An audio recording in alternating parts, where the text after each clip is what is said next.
தூங்கி எழுந்த உடனே இருக்கிற அந்த 10 நிமிஷமும் தான் கோல்டன் ஹவர்ஸ். ஏன்னா இந்த குறிப்பிட்ட நேரத்துல உங்க மூளை ஆல்பா ஸ்டேட்டுக்கு போகும். அப்போ மனசு ரொம்ப ரிலாக்ஸ்டா இருக்கும். அந்த நேரத்துல புதுசான பாசிட்டிவான விதைகளை உங்க மனசோட ஆழமான மண்ணுல தூவுறது நம்ப முடியாத அளவுக்கு ரொம்ப ஈஸி. இப்படி ரீப்ரோகிராம் பண்றதால கிடைக்கிற ரிசல்ட்ஸ் ரொம்பவே பெருசுங்க. இது உங்க டெய்லி பயம், மன அழுத்தம் இதெல்லாம் அப்படியே குறைச்சிடும். அதே நேரத்துல உங்களோட லைஃப் கோல்ஸ் நோக்கி உங்களை ஆட்டோமேட்டிக்கா வழி நடத்தும். அது மட்டும் இல்லாம உங்க உடல் ஆரோக்கியத்தை மேம்படுத்துறதுக்காக ஒரு செல்ஃப் ஹீலிங், அதாவது சுயமா குணப்படுத்திக்கிற ஆற்றலையும் இது பயங்கரமா தூண்டிவிடும்.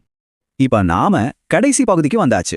இந்த விஷயங்கள் எல்லாம் சேர்ந்து உங்க வாழ்க்கைக்கான ஒரு பிலாசபியா எப்படி மாறுதுன்னு உங்களோட அலாவுதீன் அற்புத விளக்கு அப்படிங்கிற இந்த செக்ஷன்ல பார்க்கலாம்.